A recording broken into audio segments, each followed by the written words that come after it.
you're looking to dive into topics on how to live a happier, healthier, more fit, and long lifespan, then you've come to the right podcast. Livin the Dream with me, Coach Damian Evans. Together, we will explore the topics on all things health, fitness, and wellness. Together, we will be lifelong learners on this journey to living the ultimate dream. What up, Dream Team? Coach D here, coming at you from beautiful, sunny San Diego. And today we're going to be discussing supplements. One of the questions I get asked most frequently is for sure the question, what supplement should I take? In a world of insane marketing, questionable intentions, and mixed messages, what in the world is the average person supposed to believe? Six-pack Joe over here is saying to take this, and flat tummy Jane over there is claiming that her supplement can do that. And we're all over here stuck scratching our head and throwing countless amounts of money down the drain. It's enough to make anyone want to throw their hands up and say, screw it, McDonald's fries it is. Well, in today's episode, I'll be going over supplements that have gone through science-backed studies and have been proven to elicit results. We're going to go through the supplements that I personally have taken over the years and that I endorse and love. We will also go over some of the overhyped supplements that may sound awesome, but essentially are just a way for you to make overpriced urine. And while nothing, let me say this again, nothing can beat whole natural foods when it comes to helping us really attain what we want out of fitness and health, there may be some supplements out there that can help us get that small extra percentage better. But before we get to the topic of the day, I want to start by thanking the sponsors of this podcast. This podcast is brought to you by Lululemon. Lululemon has some of the best athletic wear for both females and males. I pretty much wear only Lululemon. The quality of material and durability and breathability are perfect for my active life. Another one of our sponsors is Dirt Food, healing and delicious superfoods made by hand and made with love. Dirt Food was created by a local San Diego friend of mine who was going through her battle with cancer and was looking for cancer-fighting superfoods to help defeat her 2 different types of cancer that she had. She created a delicious but also healthy superfood granola that she makes by hand in small batches in her kitchen. Visit eatdirtfood.com and use the discount code DirtyDamian for 10% off. I literally eat it every single day, and I get it shipped to my door on an auto subscription. That's Dirty Damien, DIRTYDAMIEN, discount code for 10% off your entire order. I also wanted to express my extreme gratitude for the outpouring of support when it comes to this podcast. It's incredible. This Livin the Dream team is made up of some of the best hearts that I've ever met. And I want to start reading some of the amazing reviews that y'all have left after giving this podcast a 5-star rating. And this week's 5-star review comes from The Windswept Warrior. And it goes like this, quote, Coach Damian's podcasts are full of great information and the presentation is smooth, easy listening. As a listener, you are certain he comes from a place of love, health, and wellness. I really enjoy hearing his words of enthusiasm, and I'm extremely grateful for that. Thank you so much, Windswept Warrior, for your support and kind words. If y'all would do me a favor, if you haven't already, while you're listening to this episode, if you haven't subscribed, please take a second to subscribe to this podcast, and then you'll get notifications whenever I drop an episode.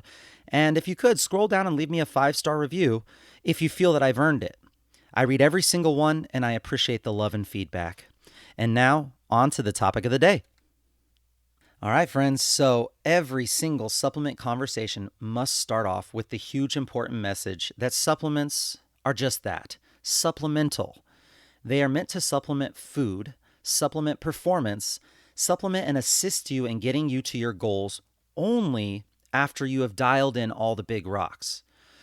We could give you all the supplements in the world, and if you get 0 sleep, or if you stress all day long, or if you're shoveling fast food into your mouth and not moving during your day, none of these supplements will have an impact.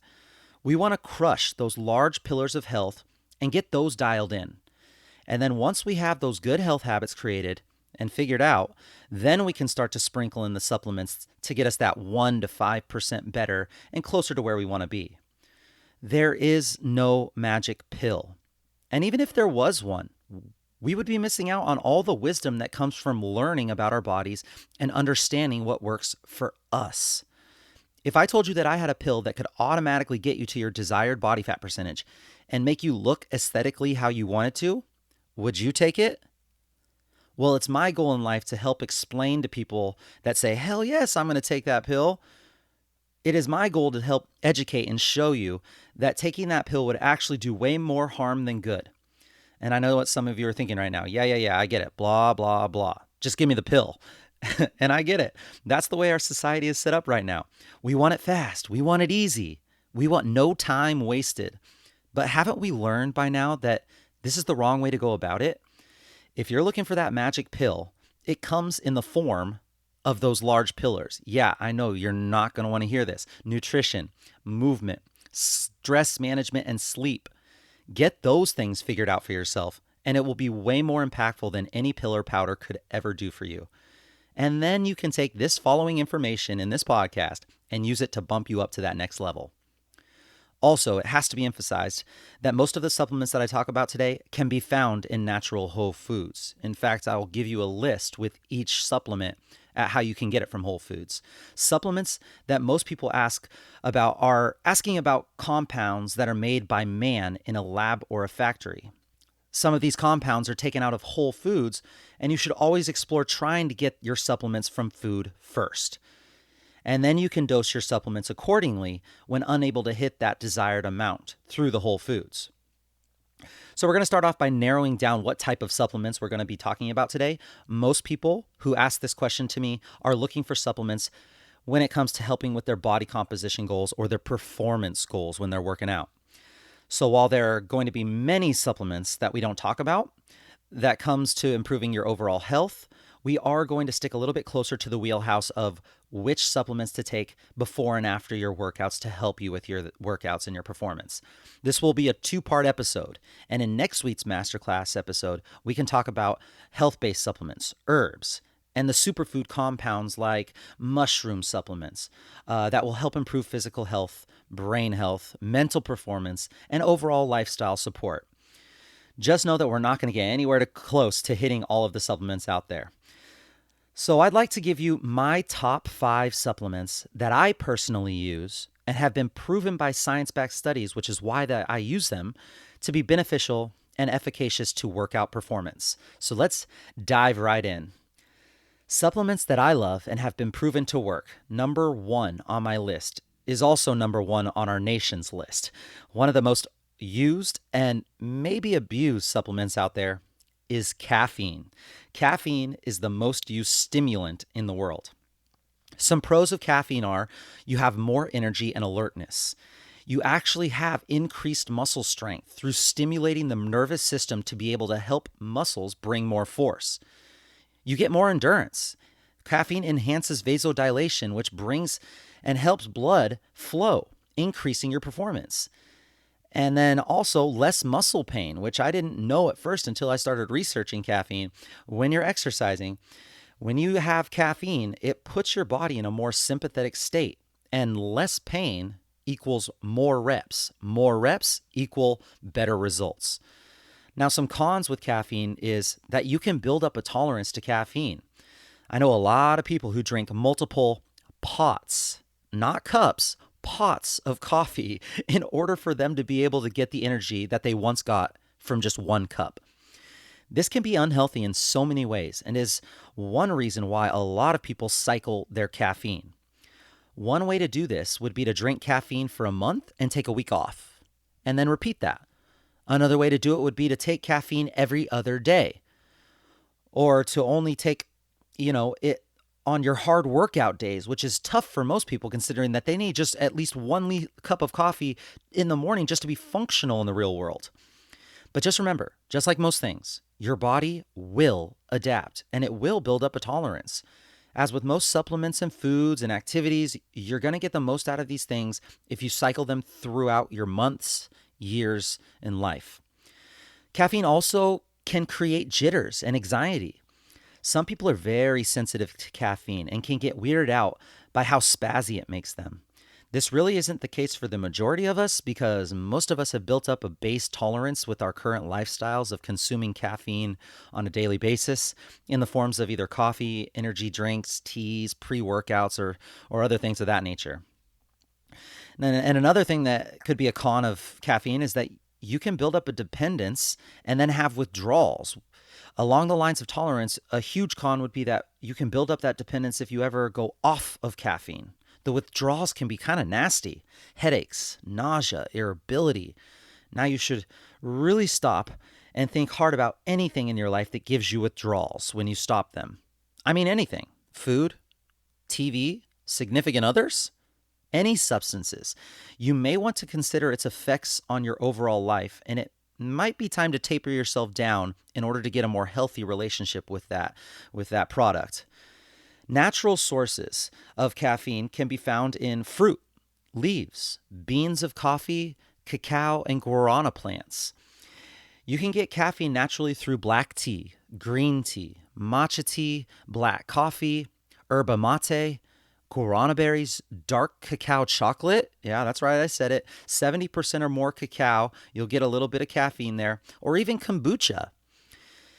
If you must supplement and you're looking for a quick, clean energy, especially if it's to start your day, I'm going to recommend the one caffeine supplement that I've used for about a decade now. And that's no joke. I think since I was in high school, I used to spend hundreds of dollars a year on pre-workout powders. And I know millions of people who spend hundreds of dollars a month on coffee just to give them energy in the morning. But I have found a pill supplement that works really great for me. I haven't seen any studies on it, but I have used it habitually for years, and I've given it to clients of mine that also love it. It comes in a $6 bottle. It has 100 pills at 200 milligrams per pill. So just to put that into perspective, that's essentially 100 cups of coffee or 100 servings of pre-workout for $6. That's insane, right? You pay that for one coffee. If you quit drinking energy drinks, soda, coffee, and all the other things that we buy for energy and just took these pills, I bet you would save thousands of dollars a year that you could put towards a personal trainer or a gym membership or other aspects of your health that you haven't invested in for financial reasons. I'm going to include the link to this caffeine supplement from All Max Essentials. It comes in this little blue bottle, and I'll include that link in the description of this episode. Again, I haven't seen any studies done on this supplement. I just know that it works for me. Super clean energy, no crash. I haven't noticed any withdrawals when I go off of it. And it's just stupid how inexpensive it is. Just don't buy it all, because then you'll leave none for me, and I'd really appreciate that. And as far as dosing, everyone is a little bit different here depending on how sensitive you are, how much tolerance you've built up, and even the size of the person matters. For me, I'm 6'3", 185 pounds. I take half a pill, so 100 milligrams, 30 minutes right before training or right before coaching to give me a huge kick of energy. If I really want some energy, I'll take the full pill. Start small, see how you perform, and then make small changes until you find the right amount that works for you. I mean, we could do a whole episode on just caffeine, but let's move on for now. Next up on my list of top 5 supplements that I use and have been scientifically proven to work is number 2, creatine. Creatine is the most studied supplement in the world when it comes to increasing your lean body mass. More studies have been done on creatine than any other supplement when it comes to this topic, and it's not even close. Let's do a little creatine 101, and it might get a little sciencey here, but stick with me because I think it's important, and it will set us up for why creatine is so beneficial and why I think you should take it. So what is creatine? Creatine is found mainly in skeletal muscle, and it's a combination of 3 amino acids: arginine, methionine, and glycine. And those 3 amino acids make up what we call a small peptide. Amino acids put together equal small peptides. Now, if we take a step back and say, what are amino acids?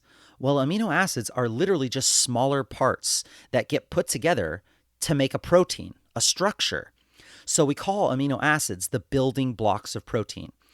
So you've maybe heard of things like branched chain amino acids or essential amino acids, BCAAs or EAAs. Well, these are the same things that build up smaller versions of what are called creatine. So when we look at those amino acids, we should think of those as the foundational pieces that build proteins. Like in animal proteins, steak, chicken, fish, those individual parts are broken down when eaten and broken down into amino acids. So steak, chicken, fish, broken down after we eat them into amino acids. And these are some of the same parts that get broken down and then rebuilt into creatine in your body. So once they get broken down from the food, then sometimes in the body it gets built back up to create creatine in the body. So what and how does the body use creatine for? First thing we are going to look at is how it helps create this thing called a phosphate reservoir. And phosphate is an important thing to look at because when we look at energy in the body, it's really how we utilize ATP, the energy currency of the cell. I mean, phosphate is actually in the name, adenosine triphosphate, ATP. The P stands for phosphate. So the more phosphate we have circulating in our system, the more we can actually use that to create energy when we need it. The more we use up ATP, the more we need those phosphates to create a new ATP. So as we utilize this energy, the body is going to be looking for this phosphate reservoir to pull from in order to generate more needed energy. And that's where supplementing with creatine can really help build this phosphate reservoir for us to pull from when we actually need it.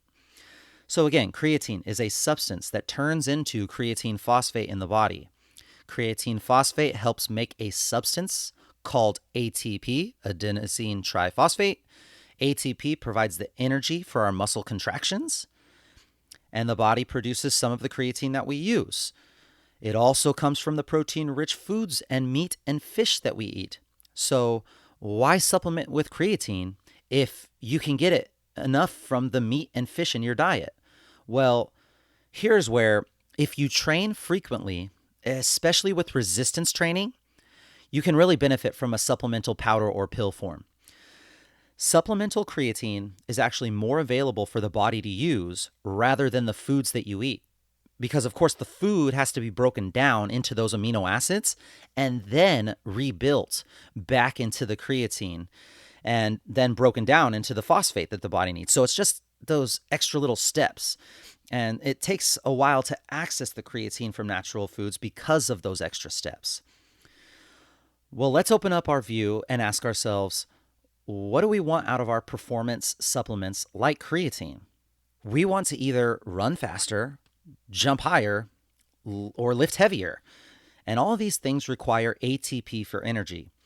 So with that perspective, having access to something that can help us make more ATP more readily, this is only going to help us with those performance goals. And supplementing with creatine phosphate is a tool that we can use that will help us get from point A to point B when it comes to where you're at now and where your fitness goals are and where you want to be. Creatine has also been found to decrease muscle soreness as well as decrease the amount of time it takes to recover from intense physical activity. I was going to share the links from some of the creatine studies that I found, but literally there are thousands of them. If you go to PubMed or Google Scholar and type in creatine, get ready to go down the rabbit hole of crazy amounts of studies. One common apprehension that comes up when talking about taking creatine is it's going to cause you to retain extra water. While creatine is an osmolyte, which means it pulls water with it wherever it goes, and remember, creatine phosphate is found in skeletal muscle.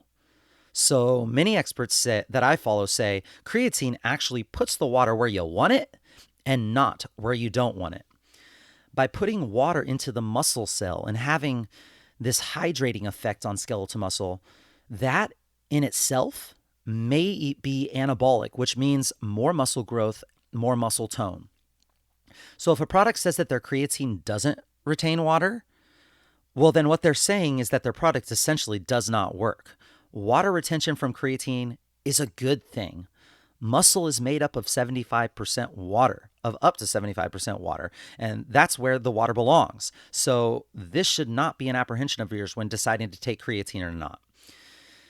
And the next step is figuring out, once you decide if creatine is for you, what kind do you take? Well, I've been tricked many times in life with good marketing and flashy advertisements, thinking that one form is better than the other. In fact, There are claims out there that one form is more pure than the other. Crealkaline, micronized creatine, platinum creatine. Don't get fooled like I did. Creatine monohydrate is the most studied, most efficacious, and even the cheapest form of creatine there is. Creatine monohydrate. That's the route you want to go. It's not going to make you feel bloated. It's not going to make you look like you're bloated or anything like that. You can purchase creatine monohydrate at almost any supplement store for like $20 for a 2-pound bag. And that's going to last you months. I don't have any preferred brand that I use. I would love to support local businesses, but for right now, I just buy it off of Amazon, the brand of creatine monohydrate that they have. If you know anyone personally that sells good quality supplements that I can support, and preferably local to the West Coast, I would love. I'm always down for that. And I would much rather purchase from someone that I know over big companies, but just let me know if you know anyone. And how much should you take? How much creatine monohydrate should you take? The dose amounts of creatine that have been used in studies is usually around 5 grams a day. You want to supplement with more if you're a larger human or if you're a vegan or a vegetarian. Seeing as creatine from diet and whole foods is from animal tissue. So if you're a vegan or a vegetarian, make sure that you do take a little bit more creatine. Some people say that you need to actually do a loading phase of creatine where you take 10 to 15 grams a day for like 1 to 2 weeks. And the thought process is that you build up this reservoir. But, you could just take the 5 grams a day for a little bit longer term, and that's kind of where I suggest that you do. I myself have never done a loading phase. I just take it consistently, and I personally don't cycle off of it either. I pretty much take it year-round. If you do a loading phase, it may create some gastrointestinal distress, so just be ready for that, and do what works best for you. Next up on my personal top 5 supplements for performance and recovery is number 3, beta-alanine. Beta-alanine. If you're someone that likes to do high repetition work, anything over 8 to 10 reps per exercise for multiple sets, if you're someone that likes doing HIIT training, high intensity interval training, or heart rate based training, or group fitness workouts that have high intensity styles of training, then beta-alanine might be for you. I have taken beta-alanine for years. And almost all pre-workout supplements that you buy, like at GNC or bodybuilding.com, almost all pre-workout supplements have beta-alanine. I'm going to include a warning with this supplement, however. Beta-alanine has been found to have 0 negative side effects for health. However, beta-alanine is famous for making your skin tingle. A lot of people I've trained hate that tingly feeling. A lot of times it tingles in the sensitive areas like your face and your hands, but I actually really enjoy this feeling. So that's the only caveat with taking beta-alanine. Otherwise, it has been shown to be very safe. Beta-alanine is a non-essential amino acid, meaning that it is produced naturally in the body. So non-essential amino acid, it's produced naturally in the body. Beta-alanine aids in the production of carnosine. Carnosine is a compound that plays a role in muscle endurance and high-intensity exercise. So beta-alanine is marketed as a way to enhance sports performance and endurance. Some specific scientific evidence backs this use. It is important to note that the studies done on beta-alanine have been in smaller sample sizes and not super conclusive results. So take what I'm saying with a grain of salt and, use it and see if it works for you. Here's how it's said to work. Muscles contain carnosine. Higher levels of carnosine may allow the muscle to perform for longer periods before they become fatigued. So carnosine does this by helping to regulate the acidic buildup in the muscles, which is a primary cause of muscle fatigue. And we kind of talked about this in episode 1 of why you get sore or what is that feeling right when you're working out. However, a review of studies of the beta-alanine supplement shows that it doesn't increase muscle strength or aerobic endurance. Instead, it actually appears to slightly increase the amount of time an athlete can perform these high-intensity exercises, such as weightlifting or sprinting, before they get exhausted. So more time able to do these exercises mean that you can squeeze out just those few extra reps and those few extra minutes. So if you're looking for that small increase or boost in your endurance, beta-alanine might be for you. How much do you take though? Well, you can get beta alanine from foods that contain carnosine like meat, fish, poultry, especially white meat found in like chicken breast, or through supplements. The recommended dose is 2 to 5 grams daily. Although be careful if you take more because excessive amounts may cause a more intense tingling in the skin. It's completely harmless, just very, very agitating to some. Again, beta alanine is considered to be safe and effective supplement to boost exercise performance. Next big player for me in my top 5 is something that we definitely have to talk about in podcast of supplements. And that is number 4, protein powder. And I'm going to spend a little bit of time on this one. Here's a huge caveat. No protein powder, no protein shake, no protein supplement can make you lose weight. I get so many people coming to me asking me about what protein powder to take to lose weight. Weight loss is the result of proper diet and exercise. Protein supplementation is just one factor that you can use to help you dial in one of those huge pillars of fat loss. Let's take a little tangent here from supplements and talk about overall protein intake. Now, when it comes to your fat loss goals, we have to talk about why you should definitely be aware of your protein intake and why it is the most important macronutrient, whether or not you're cutting, you're maintaining, or you're bulking for muscle gain. And this is in my opinion, of course, and from the experts that I follow.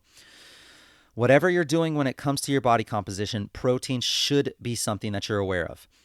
Research shows that high protein dieting beats low protein dieting in almost every way, especially when you are restricting calories to lose body fat. This is because eating adequate protein helps you lose fat and maintain your muscle mass, as well as even build muscle mass in some people that are new to body composition training. Now, it does get harder to lose body fat and gain muscle mass the further you get into your training career. But when you're new, or as we like to say, have those newbie gains, this is definitely one of the benefits of being a newbie. You can lose fat and gain muscle at the same time. Studies also show that high protein diets help you recover faster from intense training and any intense workouts. They help you feel fuller and more satiated, which makes you less likely to overeat and stick to your healthy dieting.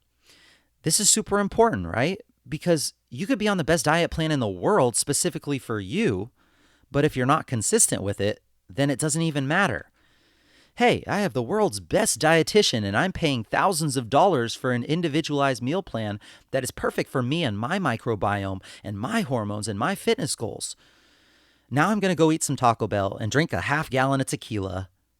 Yeah, it doesn't matter what plan you have if you are not consistently adhering to it. Anyway, back to protein. I digress. Now let's talk about the protein dietary guidelines. Right now, most official nutritional organizations recommend a fairly modest protein intake. The DRI, or the daily reference intake, is about 0.36 grams of protein per pound of body weight. That's less than a half a gram of protein per pound of body weight.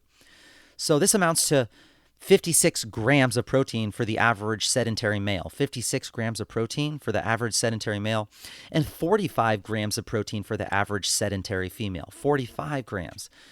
Now, I'm here to argue that if we're looking to lose body fat, and what most people do is they increase the amount of training that they do, and they decrease the amount of calories they are consuming. And I argue that if you're going to do that, protein is going to be extremely important for you because if you do not give the body the building blocks to repair the muscle damage you're doing from your increased training and to maintain the muscle that you have, sure, you're going to lose weight. That's what happens when you burn more than you consume. However, you're going to be losing precious muscle tissue, which in turn lowers the amount of overall calories you burn just being alive. Also called your BMR, your basal metabolic rate. So when you lose tissue, your BMR drops. And the lower your BMR, the harder it is for you going forward to lose all that body fat. An extreme example here is if we look at the contestants on the show The Biggest Loser. I don't know if you've seen this, but they lose hundreds of pounds in a very short amount of time. It is impossible for all that weight to be just body fat. Once they finish the show, they are now hundreds of pounds lighter. However, when they started the show, let's throw out some arbitrary numbers here just to prove my point. Their BMR, their basal metabolic rate, what they burn just being alive, could have been, let's say, 2,000 calories per day. But now, because they've lost all that precious muscle and they have slowed their metabolism down, because essentially the body thinks it's starving, so it's going to stop all the processes in the body that aren't vital, because it's essentially turning itself into low power mode. Like when your phone is about to die, it's going to go right into a low power mode to save the small amounts of battery that it has left. Now, these people, they shouldn't want their body in low power mode, because that means that their BMR now drops from that theoretical 2,000 calories a day to, let's say, 1,100 calories a day. That's 900 calories less. That means that in order for these people to maintain that huge weight loss, they now have to eat a lower 1,100 calories a day. And if they go over, which of course they will, that's such a low calorie amount. You can't stay under that for the rest of your life. They're going to gain all that weight back, which I believe the stat from the show is like 90% of contestants actually regain back more weight than they actually started. And it might not be 90%, but it's a very high number. And in contrast, a very few of these contestants are able to keep that weight off long term. It's got to be less than 10% of them. What a lot of the experts that I follow suggest, and what I coach people to do, is that you want to shoot for up to 0.7 to 1 gram of protein per pound of body weight that you are. And 0.7 to 1 gram of protein is actually really challenging to do. For me, I weigh 185 pounds, and 185 grams of protein is really hard for me to hit by eating whole natural foods. If a person can maintain a calorie deficit, meaning that they eat less than they burn, which can be found in a lot of different ways, but the only real true way to know is to track your calories for at least 2 weeks, oftentimes much longer, like a month, and see if you're gaining, maintaining, or losing weight. Only then can you know for sure what the calorie amount is actually a deficit for you. And that takes a lot of time, a lot of trial and error, and definitely a commitment when it comes to tracking. So it's no wonder that very few people are able to know their maintenance calories or their deficit calories. Anyways, if you can eat in a calorie deficit, hit your protein intake of 0.7 to 1 gram of protein per pound of body weight, I can almost guarantee that you will lose body fat, maintain muscle, and get closer to your body fat loss composition goals. Once you get your protein intake, you can just vary up your carbs and your fats to fill up the remaining amount of your calories. That's one strategy, and that's the strategy I like best. A little side note here is if you are currently obese, you may have to shift these numbers a little bit. It would be really silly to assume that a 5'5" female who is obese at, let's say, 250 pounds to eat 175 grams to 250 grams of protein. That is way too much to eat on a daily basis, and is most likely not helping them eat in a calorie deficit either. If this is you, I recommend that you start by eating your protein at 30% of your daily total calories. So if, let's say, you eat 2,000 calories a day, 30% of that protein would be around 150 grams of protein. The math on that is if you have 2,000 calories times 0.3, that equals 600 calories that you can eat via protein. Divided by 4, because there's 4 calories per gram of protein, and that equals that 150 grams, which is still pretty tough to eat, right? But at least it's not 250. That shifts the protein to around 1 gram of protein per pound of lean mass. And that's in the obese person, right? Remember, lean body mass is simply everything that is not fat, including your bones, your organs, your muscles, ligaments, tendons, fluids, etc. As you get leaner, though, you'll want to increase your protein relative to your total body weight. So let's bring this all the way back to the topic of this episode, and that is protein powder supplementation. Thanks for going on with me on that tangent. So how can protein powder supplementation help us with our goals? Again, most people that I work with here are looking to lose body fat and quote unquote tone or increase their muscle mass. Again, protein supplementation alone is not a weight loss supplement, period. There is nothing in any protein product that is going to help you magically burn more body fat. Let's be really clear here that if you do not take any supplements to lose body fat and achieve the body compositions that you want, you can still attain those goals. Supplements are, again, supplemental. You do not have to take them to lose body fat. The real reason you should consider taking a protein powder when you're cutting or trying to lose body fat is because eating enough protein from the whole foods can be very super challenging, especially if you're not used to eating that much protein in the past. A protein shake is really easy because all you have to do is add a scoop to your water and then you can just chug it down. Whereas eating the amount of protein that it takes from a chicken breast to get the amount of protein that you need, that might make you uncomfortably full with the same amount of protein that it takes to get from, let's say, a powdered shake. And this is where I totally support supplementation, because if you're forced to eat all whole foods to get your protein intake, or you have a hectic schedule that makes it really hard to bring food with you everywhere you go, then you're doing something that you hate doing, and you're going to dread doing it, stuffing your face, and eventually you're going to fall off. And remember, consistency is how we are going to reach those fitness goals. Consistency is key. Now, there's some useful criteria to use when buying protein powders. One of the things that I like to look at is the relationship of protein to calories.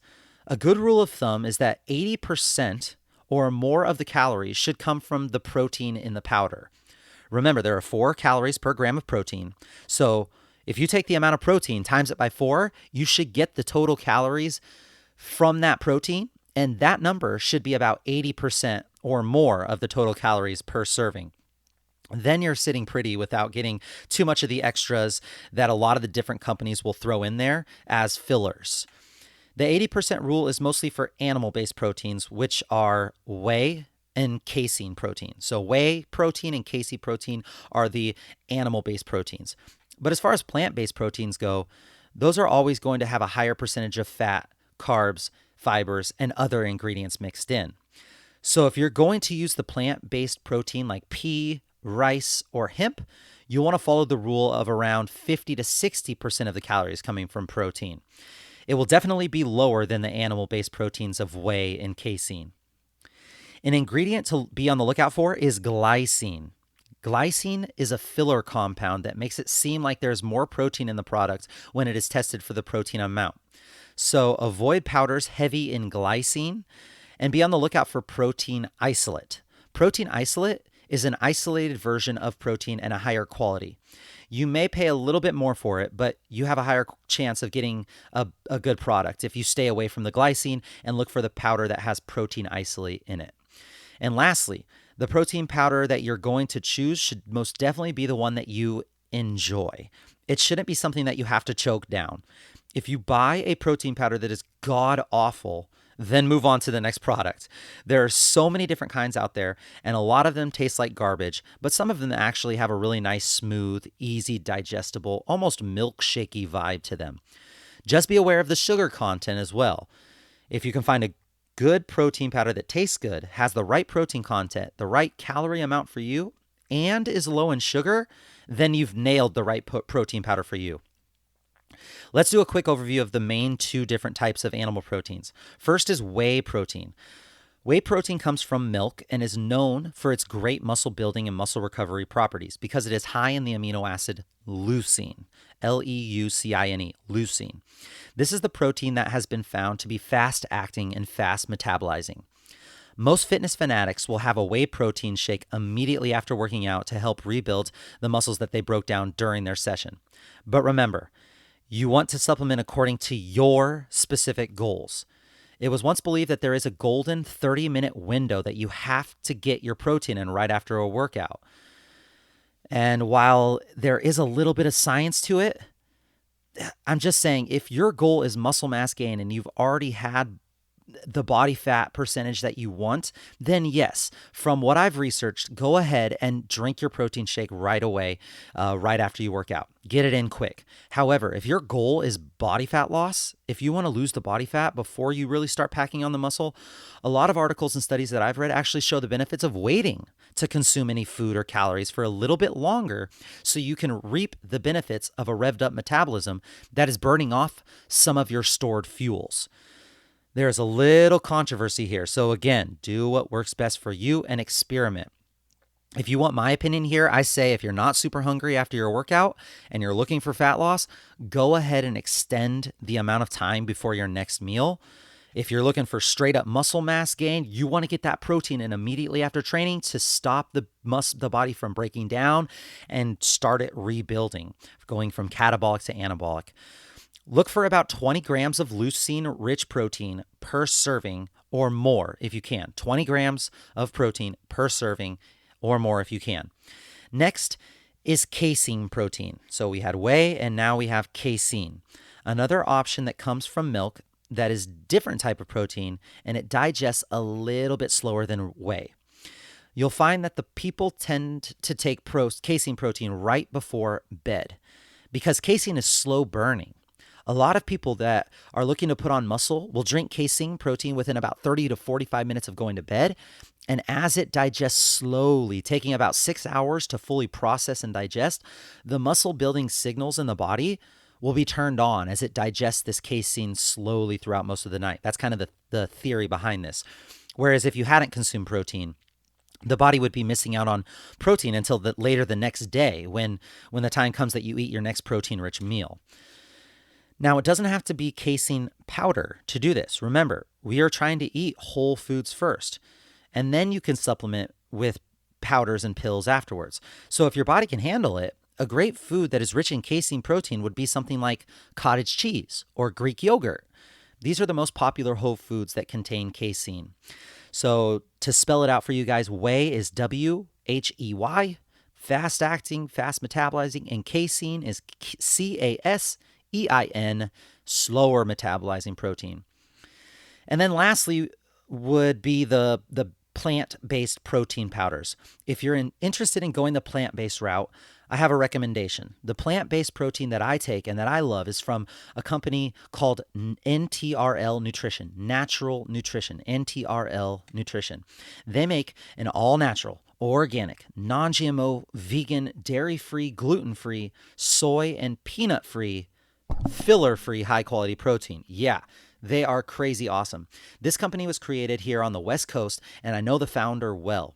I support this company big time, and my favorite flavor is chocolate cure, but they also have salted caramel. If you're interested in going this route for your protein, then go to the website NTRL Nutrition, all one word, ntrlnutrition.com, and use the discount code DAMEDOLLA to save 15% off your entire order. That's DAMEDOLLA, all one word, DAMEDOLLA, to save 15% off your entire order. And let's move on to number 5 on my top 5 supplements for performance and recovery. Number 5 is L-glutamine. L-glutamine is an amino acid. Amino acids can exist on their own, or they can be put together to make up their own protein strands. L-glutamine is the most common amino acid found in your muscles. Over 61% of the actual skeletal muscle structure is made up of L-glutamine. There are many functions of L-glutamine, but the main reason I started taking glutamine was for muscle recovery. I can say the words muscle recovery, but that really doesn't do this supplement justice. Check this out. Not only are your muscles made of L-glutamine, but it also circulates throughout your entire body in your blood. There are several types of cells in the body that rely on glutamine as their energy source so they can function properly. It also plays a big role in transporting nitrogen throughout your body, which is really important if you start to prioritize protein in your diet and you start to increase protein in your diet. It is also notable that glutamine helps support and fuel lymphocytes, which are crucial for your body's immune system. L-glutamine is also used by the brain to create neurotransmitters and other specific acids for the brain. Now, L-glutamine is a non-essential amino acid, which again means that it can be made in the body without consuming it through your diet. Whereas essential amino acids, EAAs, can only be obtained through your diet. As I was researching this supplement, I found out something extremely interesting. The reason L-glutamine is classified as a non-essential is because of the way that it is made in the body. And under normal, quote unquote, normal circumstances and conditions, this process is able to create enough L-glutamine to supply the body with all of its needs. like the cells, like the lymphocytes that are fueled enough to be able to do their job. Or the brain. The brain can get all it needs. Or the muscles. The muscles are nice and full of L-glutamine. And this is all under quote unquote normal circumstances.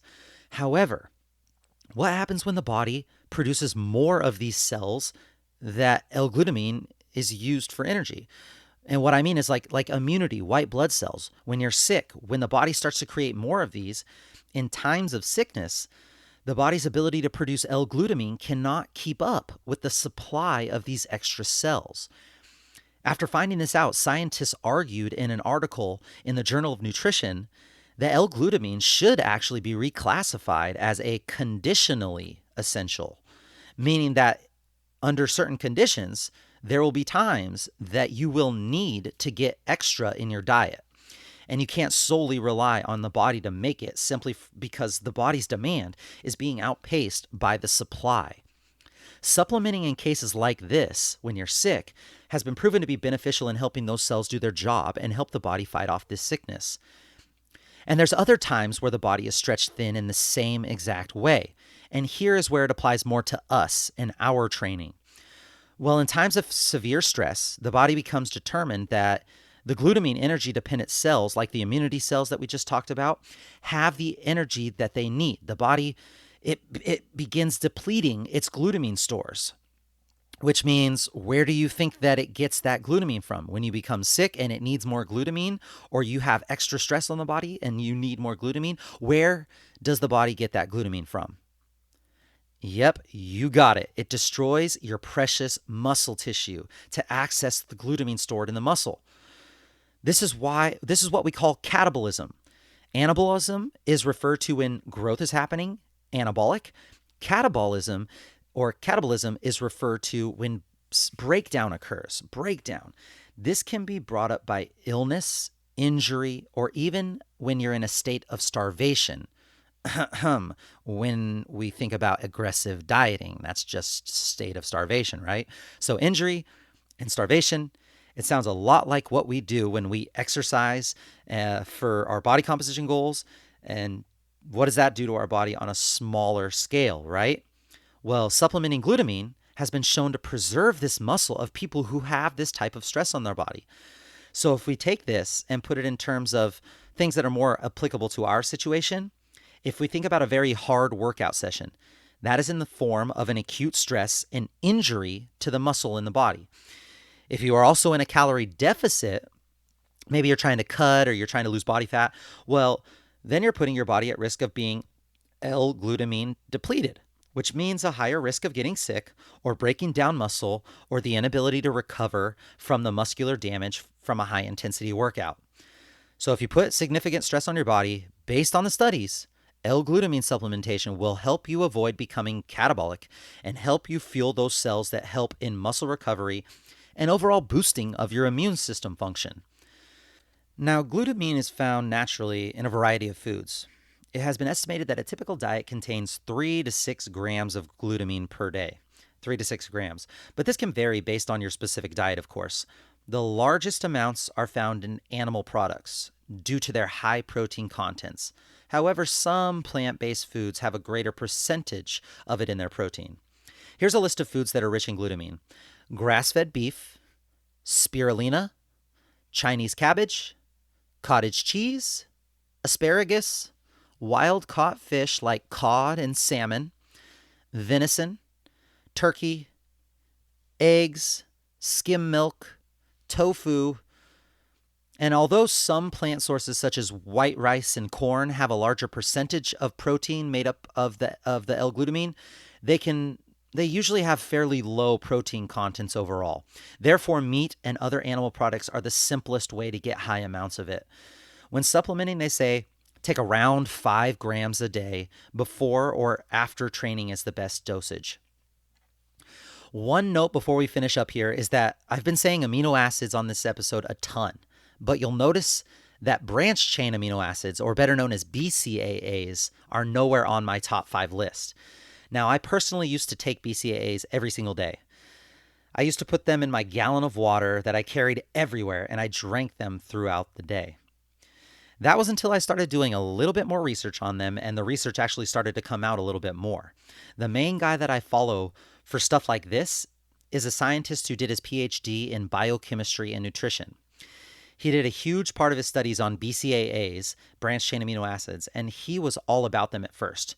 His name is Dr. Lane Norton, and he's a super famous fitness professional who is known for his crazy social media content where he calls out people in the health, fitness, and wellness space who are just out there to exploit those who don't know any better and are selling junk. He's actually really funny. Sometimes it goes a little too far, but his name is Dr. Lane Norton, LayneNorton.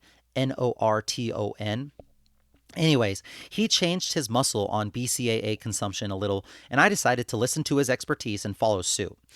He says BCAAs, or I should quote this. He says, quote, BCAAs may have some applicability in specific situations, but for the vast majority of people, they probably aren't worth it. If you're getting really sore after training and it's impeding in between two really close training sessions, then maybe that person could benefit from BCAAs. There is research that indicates that BCAAs do reduce delayed onset muscle soreness, or DOMS, which we learned about earlier in all the way in episode 1 of this podcast. Also, those who do not get adequate protein intake, perhaps like some vegans, BCAAs may help enhance their protein quality that they do get.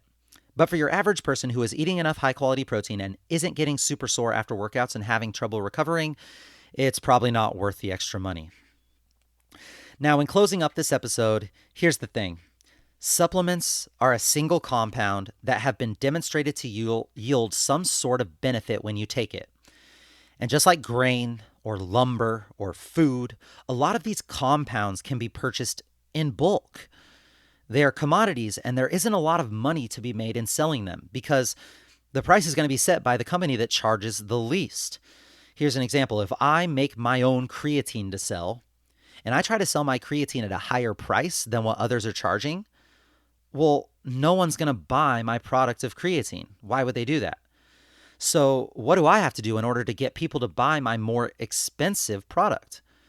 Well, I could either make claims that my product is a higher quality and offers more, or I can do what a lot of supplement companies do, and that is I can put multiple ingredients into what I call a proprietary blend. And this proprietary blend, I can be very secretive about how much of each ingredient I'm putting in because, well, I can argue that this specific formula is the only formula that's going to yield the best incredible results for you. Well, these companies that do this, that have a proprietary blend, they charge more than it would cost to just buy these ingredients separately, right? So my advice to you is to be very cautious whenever you're buying a supplement that has a proprietary blend that doesn't offer the exact amounts. And remember that even if there are exact amounts of the blend, there's a lot of skepticism out there at if even those numbers are even accurately tested or regulated. So just be careful. What I do personally, and what I recommend you do, is to take the compounds that have been studied and proven to work on their own and just buy all those ingredients separately. Make your own pre-workout and post-workout drinks. No, they're not going to be cotton candy, unicorn flavored. No, they're not going to have a sweet little scoop stirry thingy that automatically stirs your drinks without touching it. But yes, you're going to know exactly what's in your drink and how much of it. Plus, you'll get it at a fraction of the price long term. Sure, you're going to have to buy all these ingredients up front. And sure, it's a little more work and a little more tedious having to measure it and having to do your research. But your body should be something that you take great pride in. And knowing what you put into your body and what eventually becomes a part of you is important. Do your research. See what works for you through trial and error. And just because I say something works, or I show you a study that says the supplement is beneficial, this does not mean it's going to work for you. In the end, what is your goal? How can you get what you want from whole foods first? When you're ready to have a small 1 to 10% increase, which supplement works best for you? And then just start small. Less is more. If you can get benefit out of a smaller dose, then why would you not do that? Natural is best, of course, and only you are going to know if what you're taking is helping you attain that extra little push towards your fitness, health, and wellness goals. Or is it a waste of money? Next week's masterclass episode will be part 2 of this episode. We're going to go and explore supplements like vitamin D, fish oil, mushrooms like reishi, lion's mane, cordyceps, ashwagandha. We're going to go over vitamin C and supplements that I use for joint health, along with some new science when it comes to CBD supplementation and more. So stay tuned for that. All right, Dream Team, that's it for today. Please share with me any knowledge, thoughts, or questions you may have on today's topic. I'll make sure to answer and discuss on the next episode.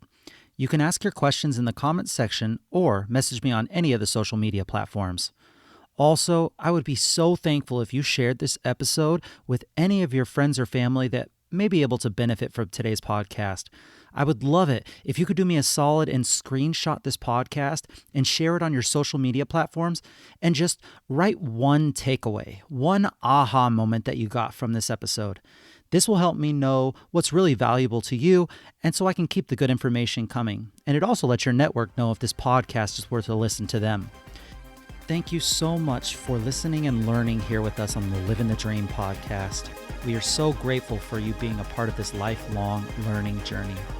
If you have any topics you'd like to discuss, please let us know in the comments or by messaging me on Instagram at CoachDamian_SD.